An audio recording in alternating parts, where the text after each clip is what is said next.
an art director for social change. That's my background. And in 2015, I decided to leave my full-time job because I was working for this amazing design agency, and all the clients were absolutely superb. I was working with Greenpeace, WWF, Marie Curie. It was absolutely stunning. And the issue that I had at the time was I had a kind of, it wasn't a breakdown, but it was a health breakdown.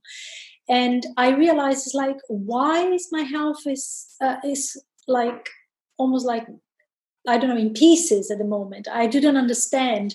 And then I went to analyze my patterns. It's like, okay, mentally I'm fine. Physically I'm not. And I realized it was because of lack of sleep. So I was working for this design agency and I was freelancing. But prior to that, I was working for the SPCC in Line. And I was freelancing on the top for different design agencies. And I was basically constantly working 7 days a week. And I remember my schedule was like arriving from work around like 6 o'clock there or 7, and then eat really badly, and then work until 1 a.m. and then go to bed, wake up at 5:30, meditate, prepare stuff, go to work. That was it for at least 7 years or something. So I realized, it's like, okay, I won't take any other projects on the top of my full-time job, or should I simply leave my full-time job, and then build a brand that promotes sleep and mindfulness and taking time to relax. Mm-hmm. Then I made the decision to leave the job, and I thought, okay, it's the best thing. And then I entered Aspire Foundation, I applied for a mentorship program, mm-hmm. and then I got it. And it was such a beautiful coincidence, and because the day I decided to resign, I got offered mentorship. So, and this Aspire Foundation helped me to, like, with the business mind, with the business ideas. So that was quite different for me. And since then, I've been researching about fabrics. It took me a few years to find a formula as well, like where to produce, where it's actually really sustainable. Because it took for a year non-stop. I traveled so many different countries to find suppliers and the ateliers as well. So I wanted everything to be 100% transparent. And I wanted to be there. I want to have the human contact. I want to know the people around me. So that was it. It took maybe a few years until I launched. And I launched in 2018, end of 2018. Mm-hmm. And being up and running. Yeah, wow. Amazing. It's a hell of a journey. I love the rationality behind the sort of end. It's amazing to hear. And I mean, so specifically, obviously, this panel was really focusing on International Women's Day, mm-hmm. Which is obviously a specific day in the calendar focusing on women's rights and achievements mm-hmm. throughout the year of aspiring mm-hmm. women globally. Aware that, it's not necessarily something that everyone chooses to celebrate in a day, like we celebrate it throughout the entire year. I wonder, like, in terms of your business and as mm-hmm. a female founder and a female creative, how do you celebrate kind of women's achievements and champion women's rights kind of all year round? And then I guess as a subset of that, how could fashion specifically as an industry improve its celebration of women and women's rights? Oh, right. I think the first step is to see women, not only women, but mainly women as not machinery. We, especially the ladies, like designers, producers, seamstresses, account managers, we work such long hours. It's incredible. And having the pressure of not only being in the job, proving yourself that you can do the job. That's sometimes a challenge mm-hmm. for all women. But it's actually, if people like companies, manufacturers, designers as well, between us, the way we deal with each other is not seen as like, okay, she's there just for the job, but allowing creativity and their talents to come out. Mm-hmm. So for me, when I work with other women, because sometimes the financial reward is not very big, like for like some women, some roles, unfortunately, is not super well paid. We try to pay, I mean, the maximum as we can. I never put any price down, never asked for discounts, never did. And I feel that the emotional support as well is quite important. So you reward a person to say, okay, you want to be involved? I mean, this is how I want to look, but what do you think? Even if the person is not the one designing, because I know I'm the one designing, but I want to hear the input because I can't do it by myself. And I think these women are so talented. They have so much experience, and helping each other is the best thing we can do as well. So it's not saying that, okay, that's a means to an end, that I'm going to use her services and that's it. Yeah. It's more than that. Right. And I guess connected to that, really, in the sense of I Am Gender Equality was the theme of the last International Women's Day that just passed. Mm-hmm. You kind of touched on a few points there, maybe, but what does kind of equality mean in your kind of practice and setting up a business? Yeah, equality, it's, I mean, we all know the issue of the gap pay, mm-hmm. and it's still there. Some roles are more like, it's more for men rather than for women, which, okay, we can understand. But I believe it's the voice of women, because one thing that I've noticed is, okay, there are lots of people who pretend that they can hear what women are saying, but actually at the end of the day, directors, CEOs, companies, directors are mainly men, and the decision makers as well, politicians, are mainly men. So actually stop pretending that we listen to their voices and to their opinions is quite one of the first steps. However, I believe also there is a type of mentality that women, like among us, we some women I notice they kind of make men or other people, or like just make the decisions for them, or take the difficult steps ahead, rather than trying to, not because they are weak, but because they're not confident enough. So by doing this is not helping much. So when you, like, for example, in some places, in some companies, or even some countries, lots of women, when there is a man in power, it looks like that there is more voice, more they rely more on that. They feel more comfortable. Once, if there was a woman, they might criticize, they might feel, it's not. But this can change, like, also from a women's perspective. So it's being more confident and helping other women. So that's how equality can literally happen. Yeah, it's something, to be fair, Sabina said something similar about it's always the reference of, a man would, they never call a man bitchy for having like a strong opinion in a leadership role. It'd be like, oh, he's a boss, he's got it covered, he's a leader. Whereas, like, it's always these kind of slight twists on like language and behavior that don't apply across both sides equally. Yeah, absolutely. It's interesting, but I mean, so obviously we've talked a lot in the past. You talked about your ladies, designing, and obviously your family life. Not being in England, obviously growing up in England, your cultural heritage. In terms of the women of your life from a young age, what sort of, say, wisdom or guidance have they given you that you kind of hold dear to your heart to this day when you're working on your brand or as a creative generally? Oh, I mean, they gave me so much. They are really my inspiration. My grandmother, both of my grandmothers were working. They always worked. And one of my father's side, she was a doctor, and she went to uni after having 7 children.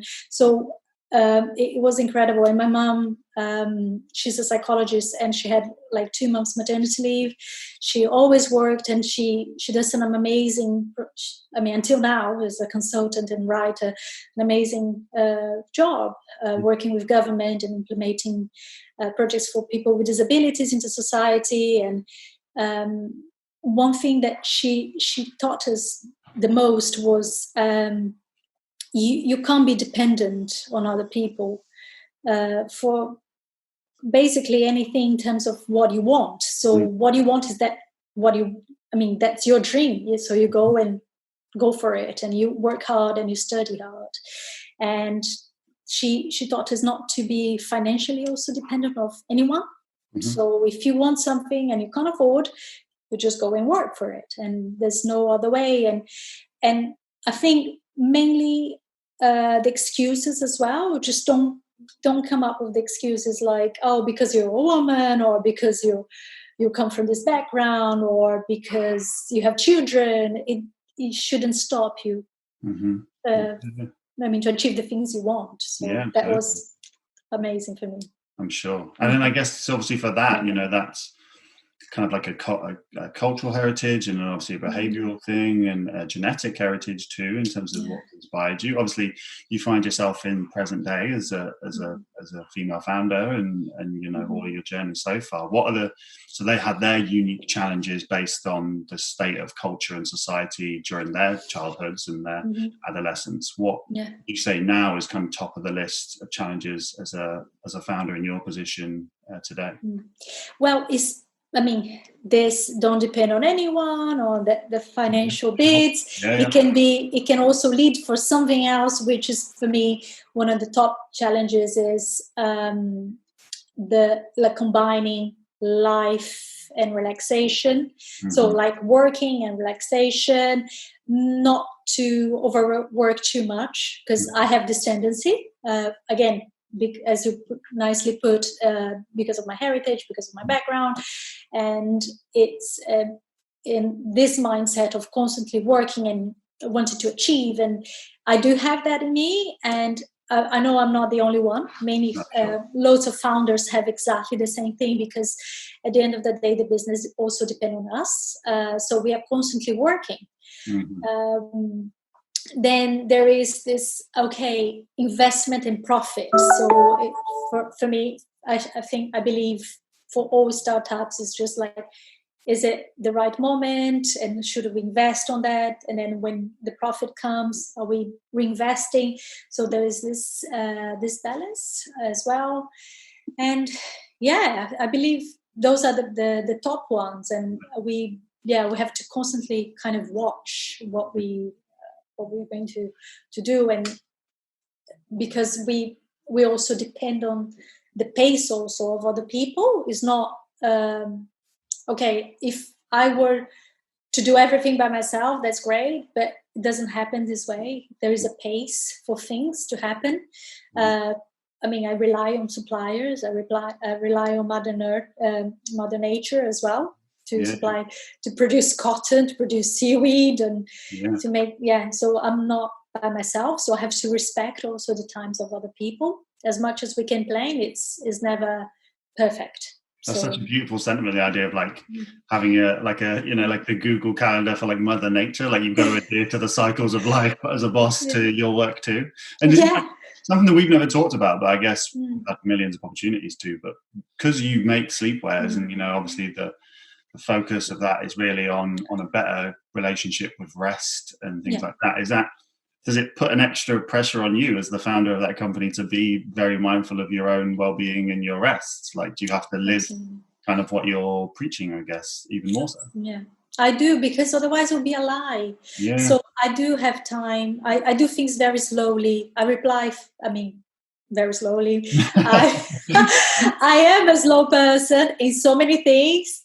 Other things I'm quite quick in make some decisions, but I prefer to ponder and to take the time to make decisions sometimes, and in the big important ones.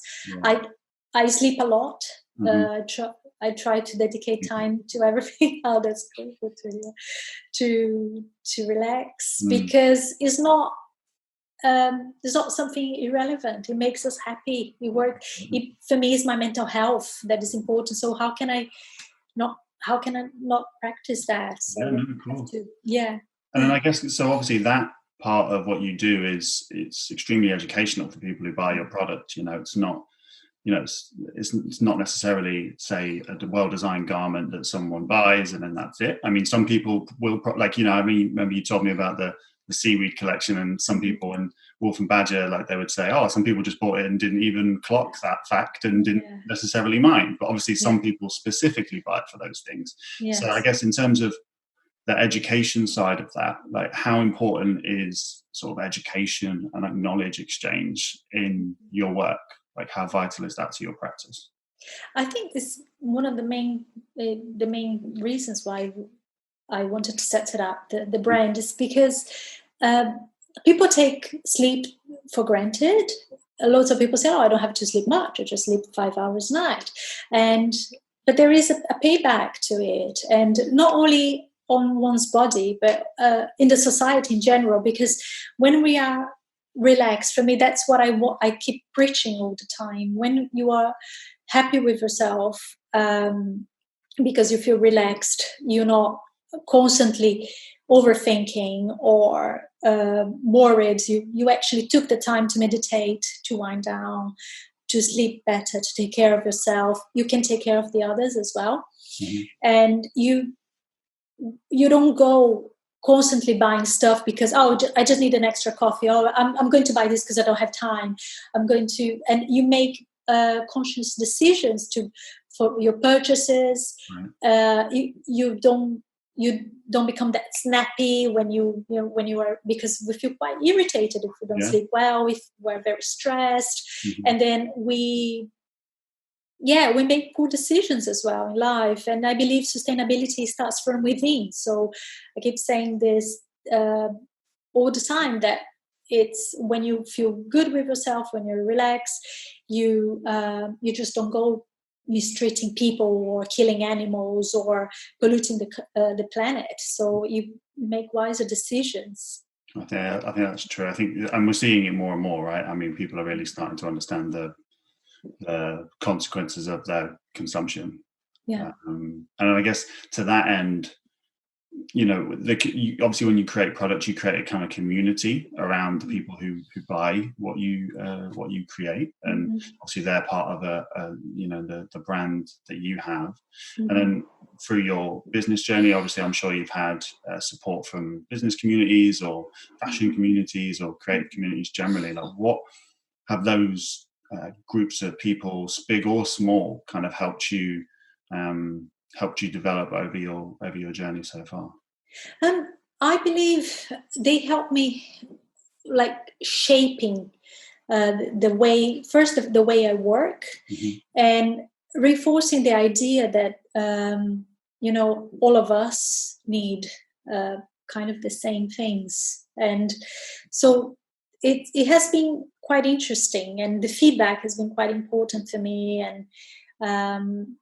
and people telling their stories. So it kind of enhances my beliefs that that slow living and relaxation and using purely natural and organic materials, and it's the way to go, or consuming less is the way to go. So that has been just simply constantly reinforcing what I appreciate and what I believe. I guess. And so, say, obviously you even had it, I guess, with the sustainable fashion, etc., right? It's having those people, just some gems here and there to help to cut some corners and make some decisions, because it's not an easy path. That you're taking the harder route, right? There's a much easier route than the one you're taking, but you've obviously, it wouldn't sit well with your soul. So decision. Absolutely. Yes. And I guess, so as a sort of last question, it's probably more of an obvious one that people always tend to ask people, but I think sort of your earlier life is usually quite an interesting time to somewhat explore to how you got like post-rationalizing decisions. But looking back at your life now, if you sort of could speak to a 16-year-old Leticia, like how would you, what sort of advice would you give her, and what would be some of the wisdom that you would carry with you today that you would then impart upon her? I remember it's just like studying and overworking, like for school, because school and being a teenager is not very easy as well. So it's hard. You have to study so much. But I think my advice for my 16-year-old would be, oh, go have some fun as well. Just have some fun.